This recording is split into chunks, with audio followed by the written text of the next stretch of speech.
loose this morning. He is a genre-bending singer, rapper, record producer who's back in action with his new album, Can't Fly Without Gratify. Please welcome the award-winning Chaos, Super Cool Chaos. What was Kevin saying about you earlier? You look like the villain in, what was that, Kev? And by the way, you're both Kevins. Did you know the K in Chaos stands for Kevin? Get smart. He said you look like the evil. I don't know where Kev comes up with this stuff. I don't know, evil villain, maybe devilishly handsome? Yeah, I'm going with devilishly handsome can we switch that? He looks super fresh this morning. Congrats on this album. I know it was a long time coming, especially for a lot of the tracks on this. What I've sampled so far is what I always come to expect, which is the unexpected with you. You love keeping us on your toes. You truly are genre bending. So how and when do you come up with all these different sounds? What is your current influence? I'm a huge fan of like a lot of bands in the 80s. The Police, Michael Jackson, Depeche Prince, Mode. Depeche Mode. Yes. I'm a new wave kid. I also grew up in Whitby, Ontario.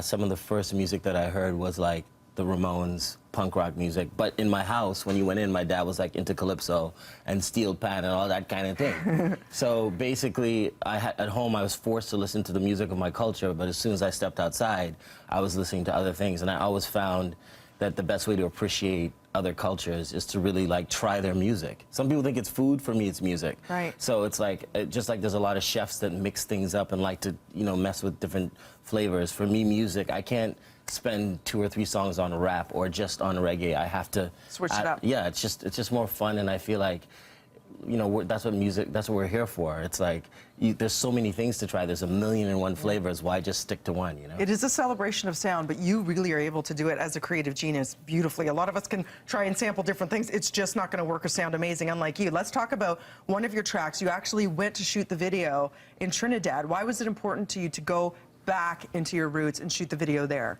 It's Wild for the Night is the song. I mean, I have a lot of I have brothers and cousins, and they love hip-hop. But I think a lot of them are always leaning to the American side of hip-hop. Yeah. It's like, we're Canadians, but as soon as people start rapping, they sound like American.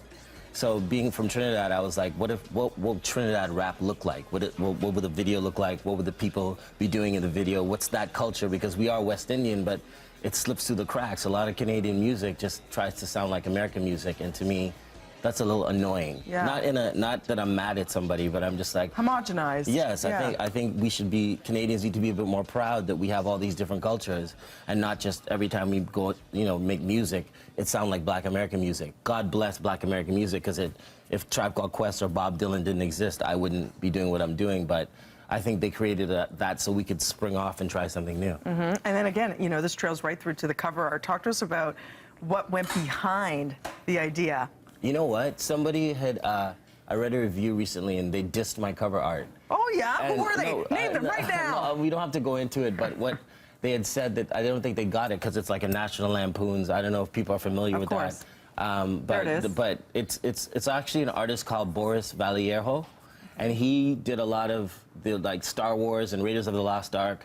And if you're seeing that cover right now, that was kind of a spoof of like Star Wars and Raiders of the Lost Ark. It wasn't meant to be taken seriously. So for me, I feel like everyone in rap is always trying to be like, they're a god, or they're this, or they're making like money. Yeah, I'm a leader. I'm a this. I was kind of like, I'm just a dude from Whitby that played street hockey, that drove a Volvo to Anderson Collegiate and wanted Michelle Reeder to help me out, help me do my homework. Oh, you remember Michelle? You remember Michelle Reeder?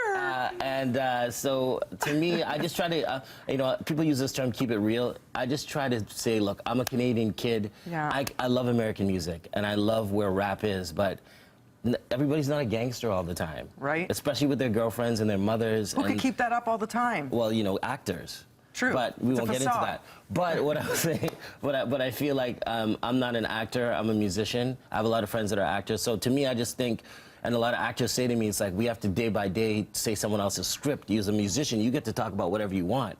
So I just kind of feel like there's so many things to talk about. There's so many ways to be Black. There's so many ways to be Italian. There's so many ways to be Asian. Like, we don't have to stick to what the media tells us that way to be. Do you? Right. And I think the more people that do that, I think you know, as weird as this sounds, I think the blacker you are, the easier you do things that are different. Whether you're Jimi Hendrix or Miles Davis, those guys didn't follow the rules, but then people follow them. Right. It's like fingers pointing to the moon. Right. You know what I mean? I totally I feel what you're saying. And you know what the thing is, despite all your success, you remain grounded. You remember Michelle Reeder. You recently just sent out this tweet yesterday where you went back and showed your old cafeteria. It didn't change much, your old cafeteria. Was that in Whitby? That's Anderson High. I was on my way. I had to get, I have a VW camper. I've been sleeping in it all week.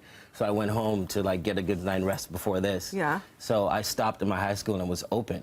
So I just went around. It was open? Yeah, I just did a whole big photo shoot in there. Maybe they got to work on that. I mean, it's fine. It's chaos. But if it's not chaos, then there will be chaos inside maybe now that they know that. Yeah, that's a cafeteria that we used to like rap in and hang out in. It's just cool sometimes to sort of like sit in a place that you sat in when you were 18 years old to realize where you are now and put it in perspective. You don't have to do it every day, but for me, I try to do it a couple times a year, just hang out with people from where I came from to remember what I was thinking back then. Yeah, what the walls were like that, and your words say it all there, right? Where you thought, could I ever do it? And you were just kind of, it's almost like that daydreamer mentality, and now here you are, you did it on the other end, sitting right back there to keep yourself where you are, which is grounded and so brilliant. So make sure you pick up Can't Fly Without Gravity. It drops next Friday, breakfasttelevision.ca for more information, because you can't fly without gravity.